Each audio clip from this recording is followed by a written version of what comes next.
ఓం గంగణపతే నమ ఐం సరస్వత్యై నమ శ్రీమాత్రే నమ క్రీం క్రీం మహాకాళికాయ నమ యా దేవి సర్వభూతేషు మాతృరూపేణ సంస్థితా నమస్తస్యై నమస్తస్యై నమస్తస్యై నమో నమ దుం దుర్గాదేవి నమ క్లీం కృష్ణాయ గోవిందాయ గోపీచనవల్లభాయ శ్రీకృష్ణ పరబ్రహ్మణే పరంజ్యోతిషే నమో నమ శ్రీరామ జయ రామ జయ జయ రామ రామాయ ఓం నమ శివాయ శివాయ గురువే నమ త్రాం దత్తాత్రేయాయ నమ.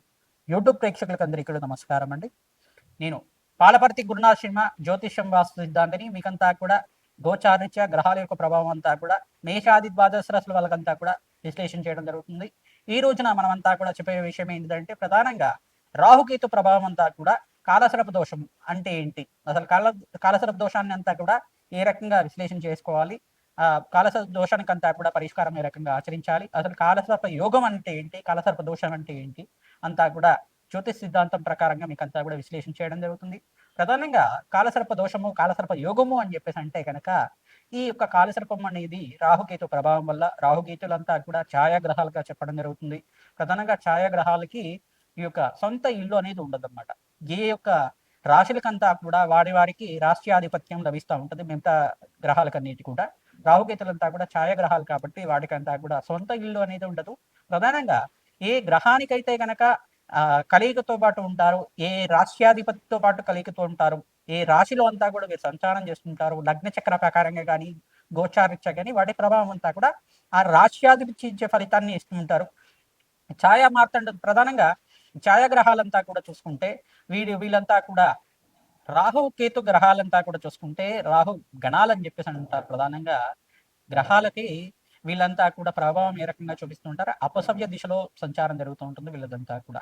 ప్రధానంగా రాహుగీతలంతా కూడా ఛాయాగ్రహాలుగా వీళ్ళ ప్రభావం అంతా కూడా మానవాళి జీవిత విధానంలో అంతా కూడా లగ్న చక్ర ప్రకారంగా వాళ్ళున్న స్థానాన్ని బట్టి అంత ఫలితాలు ఇవ్వడం జరుగుతుంది. ప్రధానంగా వంశాభివృద్ధికి కారణం అంటారు. ప్రధానంగా సర్పదోషం కానీ సర్పశాపం కానీ ఏమైనా జాతకరీత్యా వర్తించి ఉంటే కనుక రాహుకేతు ఒక స్తంభంలో మిగతా గ్రహాలన్నీ కూడా ఉంటాయి కనుక, రాహుకేతు మధ్యలోనే అన్ని గ్రహాలు మిగతా నవగ్రహాలన్నీ కూడా ఉంటాయి కనుక వీటికి అంతా కూడా కాలసర్పదోషము, కులింగ కాల సర్పదోషం అని చెప్పేసి, వాసుకి కాల సర్పదోషం, తక్షక కాల సర్పదోషం, కర్కోటక కాల సర్పదోషం అని చెప్పేసి ప్రధానంగా ఈ యొక్క ప్రధానమైన దోషాలంతా కూడా చెప్పడం జరుగుతుంది. నవరాగ ఆధారితం చేయడం వల్ల కాల సర్పదోష నివారణ అవ్వడానికి ఆస్కారం ఉంటుంది. విశేషమైన క్షేత్రం ఏంటంటే కుక్కి పుణ్యక్షేత్రం, కుక్షి అనేది పుణ్యక్షేత్రం అంటారు. ప్రధానంగా మన కర్ణాటక దగ్గర అంతా కూడా ఉంటుంది. ఈ యొక్క సుబ్రహ్మణ్య స్వామి అంతా కూడా వాసుకి రూపంలో అంతా కూడా అక్కడ పుణ్యక్షేత్రంగా చెప్పడం జరుగుతుంది. ఆ పుణ్యక్షేత్రంలో అంతా కూడా చాలా విశేషమైన పుణ్య ఫలితాలు రావడానికి ఆస్కారం ఉంటుంది. ప్రతినిత్యం కూడా మీరు సుబ్రహ్మణ్య స్వామి ఆరాధన చేయడం, ఇట్లా నాగులున్న ప్రాంతం దగ్గర అంటే జోడు నాగులంతా కూడా ఉంటాయి. ప్రధానంగా చూసుకుంటే రావి చెట్టు ఉన్న ప్రాంతం దగ్గర ఈ నాగేంద్ర స్వామి విగ్రహాలంతా కూడా సర్పరూపంలో ప్రతిష్ఠ చేస్తుంటారు. సంతాన యోగం కోసం కావచ్చు, మరియు శీఘ్ర కళ్యాణ యోగం కోసమైనా కావచ్చు, శ్రీకాళహస్తి దగ్గర అయినా కావచ్చు, పుణ్యక్షేత్రంలో అంతా కూడా జోడు నాగులంతా కూడా సర్పరూపంలో మానస దేవ స్వరూపంలో అంతా కూడా ప్రతిష్ఠ చేయడం జరుగుతూ ఉంటుంది. తద్వారా మీరంతా కూడా ఈ యొక్క శీఘ్ర సంతాన యోగం ఫలితం రావడం కానీ, శీఘ్ర కళ్యాణ యోగం సిద్ధం రావడానికైనా కానీ కాలసర్ప యోగం అనేది ప్రధానమైన పాత్ర అనేది పోషిస్తూ ఉంటుంది. ప్రధానంగా 1, 2, 5, 7, 8 ఈ స్థానాల్లో కనుక రాహుకేతు సంచారం అంతా కూడా జరిగితే ఈ యొక్క కాలసర్ప దోషం ఉంది అని చెప్పేసి నేను నిర్ధారణ చేసుకోవాల్సి ఉంటుంది. నవమ స్థానంలో రాహు గాని కేతు గాని సంచారం చేస్తే పితృదోషం పితృశాపం అనేది చెప్పడం జరుగుతుంది. ప్రధానంగా కాలసర్ప దోషం అనేది ఈ స్థానాల్లో ఉంటే కనుక 1వ స్థానం ఉంటే కారకో భావనాశయ, ఇప్పుడు శరీర కారకత్వాలంతా కూడా రోగ కారకత్వాన్ని చెప్తూ ఉంటుంది. ఎప్పుడైనా కానీ లగ్నంలో రాహు సంచారం జరుగుతుంటే కనుక శరీరాన్ని అనారోగ్య భావాలంతా కూడా ప్రధానంగా చెప్పడం జరుగుతుంది. అనారోగ్య ప్రభావం అనేది ఉంటుంది. ప్రధానంగా గుహ్య రోగాలు అనేది రావడం కానీ, ప్రధానంగా ఈ యొక్క ఉబ్బరం కానీ, ప్రధానంగా లంగ్స్ ఇన్ఫెక్షన్ రావడం కానీ, ఆస్తమా లాంటిది ఉండడం కానీ, బ్రీతింగ్ ప్రాబ్లమ్స్ ఉండడం కానీ, ప్రధానంగా చూసుకుంటే వీళ్ళకంతా కూడా ఈ యొక్క ఆర్టిజంతో బాధపడడం కానీ జరుగుతూ ఉంటుంది. ఈ యొక్క స్థానాల్లో ఉంటే కనుక రాహుకేతు సంచారం జరుగుతుంటే, చంద్రుడు రాహు కలిగితూ ఉంటే కొంచెం హార్ట్ ప్రాబ్లమ్స్ అనేది ఉండడం కానీ జరుగుతూ ఉంటుంది. ఇట్లాంటి ప్రాబ్లమ్స్ అనేది జరుగుతూ ఉంటాయి.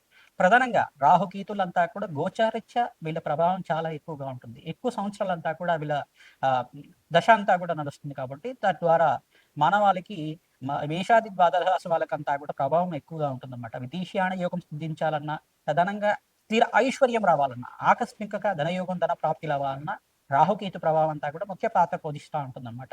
ప్రధానంగా అమ్మవారి ఆరాధన, దుర్గాదేవి ఆరాధన చేసుకోవడం, మానసాదేవి ఆరాధన చేసుకోవడం, మానసాదేవి చరిత్రనంతా కూడా ప్రతినిత్యం కూడా మీరు ప్రవచనంలాగా వింటూ ఉండడం వల్ల శ్రేష్టమైన ఫలితాలు పొందడానికి ఆస్కారం ఉంటుంది. స్కందోత్పత్తి అనే చరిత్ర ఉంటుంది. ప్రధానంగా సుబ్రహ్మణ్య స్వామి వారి చరిత్ర అంతా కూడా వినడం వల్ల మీరంతా కూడా శీఘ్ర సంతాన యోగ ప్రాప్తి కలగడానికి ఆస్కారం ఉంటుంది. ప్రధానంగా ఈ రాహుకేతు ప్రభావం వల్లే స్త్రీలలో కొంతమందికి వైదవ్య దోషం అనేది వస్తూ ఉంటుందన్నమాట. కొంతమందికి అయితే గనక అనారోగ్య ఇబ్బందులు ఇంతమంది చెప్పుకున్నాం కదా. పంచమ స్థానంలో రాహు గాని కేతు గాని సంచారం చేస్తే ప్రధానంగా వీళ్ళకి కొంచెం అంతా కూడా ఈ యొక్క గర్భ గర్భదోషాలు అనేది రావడం జరుగుతుంది. ప్రధానంగా దీన్ని పీసీఓఎస్ ప్రాబ్లం కానీ పీసీఓడి ప్రాబ్లం అని చెప్పేసి అంటూ ఉంటారు. దీని దోషాలంతా కూడా రాహుకేతు ప్రభావం వల్ల పంచమాధిపతి బలహీనంగా ఉంది. పంచమ స్థానంలో రాహుతో పాటు కానీ కేతుతో పాటు కానీ కుజుడు కానీ చంద్రుడు కానీ శుక్రుడు కానీ కలుగుతూ ఉంటాయి. పంచమ స్థానం సంతాన స్థానం అని చెప్పేసి అంటారు. ద్వితీయ స్థానం కుటుంబ స్థానం అంటారు. ఈ స్థానంలో కనుక ఉంటే గనక కొంచెం గర్భదోషం అనేది రావడానికి ఆస్కారం ఉంటుంది. తద్దోష నివారణార్థం నాగేంద్ర స్వామి ప్రతిష్ఠ చేసుకోవడం, మానసదేవి ఆరాధన చేసుకోవడం, ప్రధానంగా దానిమ్మ పళ్ళని మంగళవారం రోజున బ్రాహ్మణత్వంకి దానం చేయడం, ప్రధానంగా మినువులు దానం చేసుకోవడం, వెండి సర్పాన్నంతా కూడా 27 రోజుల దాకా సుబ్రహ్మణ్య స్వామి మూల మంత్రాలతోటి అంతా కూడా పంచామృతాలతో ఇంట్లో అభిషేకం చేసి వెండి సర్పాలతో ఉండ ఈ యొక్క 3 పడగలతో ఉన్న సర్పాన్నంతా కూడా చేయించుకొని ఆ వెండి సర్పాన్నంతా కూడా బ్రాహ్మణత్వం దానం చేయడం, మినువులు దానం చేసుకోవడం, కందిపప్పు దానం చేయడం వల్ల శీఘ్ర సంతాన యోగం ప్రాప్తి కలుగుతుంది. సంతాన యోగం ప్రాప్తి కలగడానికి ఆస్కారం ఉంటుంది. సుబ్రహ్మణ్య స్వామి మూలమంత్ర జపాలంతా కూడా ఆచరించాలి. తద్వారా శీఘ్ర సంతాన యోగం ప్రాప్తి కలగడానికి ఆస్కారం ఉంటుంది. వివాహాది శుభకార్యాలు జరగాలన్నా కానీ ప్రధానంగా సప్తమ స్థానంలో రాహుకేతుల సంచారం జరుగుతాయి. ప్రధానంగా ఆలస్య వివాహాలు జరగడం కానీ వివాహంలో ఆటంకం జరగడం కానీ సంచారం జరుగుతూ ఉంటుంది. లగ్నాధిపతి ఏ స్థానంలో ఉన్నారో అది కూడా చూసుకోవాల్సి ఉంటుంది. ప్రధానంగా శుభగ్రహాల యొక్క వీక్షణ అంతా కూడా చూసుకోవాల్సి ఉంటుంది. శుభగ్రహాల యొక్క వీక్షణ లేకుండా ఉంటే కనుక రాహుకేతు ప్రభావం అంతా కూడా ప్రబలంగా ఉంటుంది. తద్వారా ప్రతి విషయంలో కానీ ఆటంకాలు జరుగుతూ ఉండడం, వాయిదా పడుతూ ఉండడం కానీ, అనుకున్న పనులంతా కూడా సమయానికి జరగకపోవడం కానీ జరుగుతూ ఉంటాయి.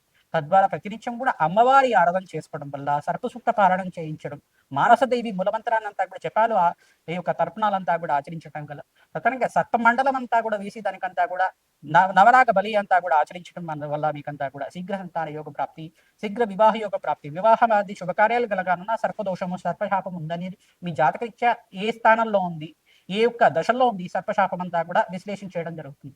తద్వారా మీకంతా కూడా ఈ యొక్క సర్పదోష నివారణార్థం, రాహుకేతు దోష నివారణార్థం అంతా కూడా ఈ స్థానాల్లో ఉంటే కనుక కాలసర్ప దోషాలు ఈ యొక్క ప్రధానమైన దోషాలు అని చెప్పేసి అని చెప్పడం, పద్మకాల సర్పదోషము, కులింగ కాల సర్పదోషం, అనంత తైష కాల సర్పదోషాలు అని చెప్పేసి ప్రధానమైన దోషాలంతా కూడా ఉంటాయి. ఆ దోష నివారణార్థం అంతా కూడా విశ్లేషణ చేయించుకొని జ్యోతిష సిద్ధాంతాలతో విశ్లేషణ చేయించుకొని జాతకరీత్యా పరిహారం అంతా కూడా ఆచరించడం వల్ల శీఘ్రమే సత్సంతాన యోగం కలగడానికి కానీ, ఎవరైతే వివాహాది శుభకార్యాల కోసం ప్రయత్నం చేసుకుంటున్నారో వాళ్ళకంతా కూడా శీఘ్రంగా అతి శీఘ్రంగా కళ్యాణి యోగ ప్రాప్తి కలగడానికి కానీ ఆస్కారం ఉంటుంది. సుబ్రహ్మణ్య స్వామి కళ్యాణం ఆచరించడం వల్ల శ్రేష్టమైన ఫలితాలు పొందుతారు. మానసదేవి ఆరాధన చేయడం వల్ల శ్రేష్టమైన ఫలితాలు పొందడానికి ఆస్కారం ఉంటుంది. లక్ష్మీ నరసింహస్వామి ఆరాధన చేసుకోవడం వల్ల శ్రేష్టమైన ఫలితాలు పొందడానికి ఆస్కారం ఉంటుంది.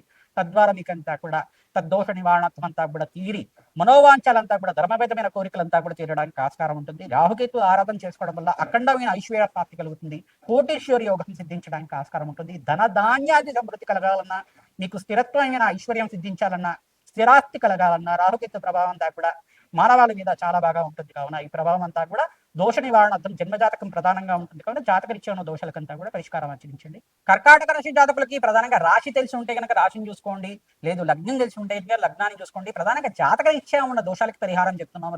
రాహుకేతు దోషాలంతా కూడా సంపూర్ణంగా విశ్లేషణ అవ్వడానికి, పరిష్కారం జరగడానికి అంతా కూడా సంపూర్ణ పరిష్కారం అంతా కూడా ఆచరించడానికి విశ్లేషణ చేయడం జరుగుతుంది. 1వ స్థానంలో కానీ, ప్రధానంగా లగ్నంలో కానీ, ద్వితీయ స్థానంలో కానీ, చతుర్థ స్థానంలో కానీ, పంచమ స్థానంలో కానీ, అష్టమ స్థానంలో కానీ ఈ యొక్క స్థానాలు కనుక రాహుకేతు సంచారం జరుగుతూ ఉంటే, రాహుకేతు మధ్యలోనే అన్ని గ్రహాలు ఉంటాయి. కాలసర్ప దోషంలో ఒక దోషం వర్తించింది అనేది తెలుసుకోవాల్సి ఉంటుంది. ఏ కాలసర్ప దోషంలో ఏ స్థాయిలో ఉంది, దానికి నాగేంద్ర స్వామి ప్రతిష్ఠను ఆచరించుకోవడం, ప్రధానంగా సర్పసూక్త పారాయణం చేయించడం, మానసదేవి ఆరాధన చేసుకోవడం వల్ల రాజయోగ ప్రాప్తి కలుగుతుంది. ప్రధానంగా ఈ యొక్క సర్పయాగాన్ని ఆపడానికి కారణమైన ప్రధానమైన ఋషి ఉన్నారు. ప్రధానంగా అస్తిక మహామణి అనే ఋషి యొక్క చరిత్రని పారాయణం చేసుకోవడం, మానసదేవి యొక్క ప్రియపుత్రి యొక్క చరిత్ర అంతా కూడా పారాయణ చేసుకోవడం వల్ల శ్రేష్టమైన ఫలితాలు పొందడానికి ఆస్కారం ఉంటుంది. కుక్షి పుణ్యక్షేత్రాన్ని అంతా కూడా దర్శనం చేసుకోండి. తద్వారా అఖండ రాజు యొక్క ప్రాప్తి కలుగుతుంది. మీకంతా కూడా సర్ప సంస్కార పూజ అంతా కూడా ఆచరిస్తూ ఉండాలి. తద్వారా మీకంతా కూడా అఖండమైన రాజు యొక్క ప్రాప్తి కలగడానికి ఆస్కారం ఉంటుంది. శీఘ్రంగా సత్సంతాన యోగము, శీఘ్ర కళ్యాణ యోగం సిద్ధించాలన్నా ఈ పరిష్కారం ఆచరించడం, నాగబలి అంతా కూడా ఆచరించడం, సర్పమండలం అంతా కూడా వేసి అక్కడ ముగ్గులాగా వేసి సర్పమండలంలో అంతా కూడా ప్రధానంగా 27 ఒక పిండాల్లాగా అంతా కూడా సర్ప జాతికి చెందిన సంసారానికి అంతా కూడా చెందిన విధానంగా ఏ సర్పానికి అంతా కూడా అహాని జరిగిందో, ఆ దేవతా సర్పానికి అహాని జరిగిందా లేదో తెలిసి కానీ తెలియకుండా పూర్వకాలంలో అంతా కూడా వ్యవసాయం అంతా కూడా వృత్తిగా ఉండేది. పూర్వీకుల్లో కానీ మీరు కానీ ఏమైనా సర్పానికి ఏమైనా కొట్టడం కానీ చంపడం కానీ చేసి ఉంటే కనుక సర్పశాపం వర్తిస్తూ ఉంటుంది. తద్వారా ఈ పరిహారం చేసుకోవడానికి మీరంతా కూడా దోష నివారణ అంతా కూడా తీరడానికి ఆస్కారం ఉంటుంది. కాలత్వరమేణగా మీకంతా కూడా కోరిన కోరికలంతా కూడా నెరవేరడానికి ఆస్కారం ఉంటుంది. ఆ సర్పజాతికి చెందిన సర్పాన్ని పేరు చెప్పి అక్కడంతా కూడా తర్పణాలు చేయడం, పిండ ప్రధానంలాగా ఈ యొక్క శనగపిండితోటి మరియు గోధుమ పిండితోటి, బియ్య పిండితోటి అంతా కూడా ఆచరించడం వల్ల శ్రేష్టమైన ఫలితాలు పొందడానికి ఆస్కారం ఉంటుంది. ఈ దోష నివారణ అంతా కూడా ఆచరించడం వల్ల 5 రకాల పిండిలతోటి ఈ యొక్క పరిహారం అంతా కూడా చేస్తూ ఉంటారు. తద్వారా అంతా కూడా మినప్పిండితో గాని చేస్తూ ఉంటారు.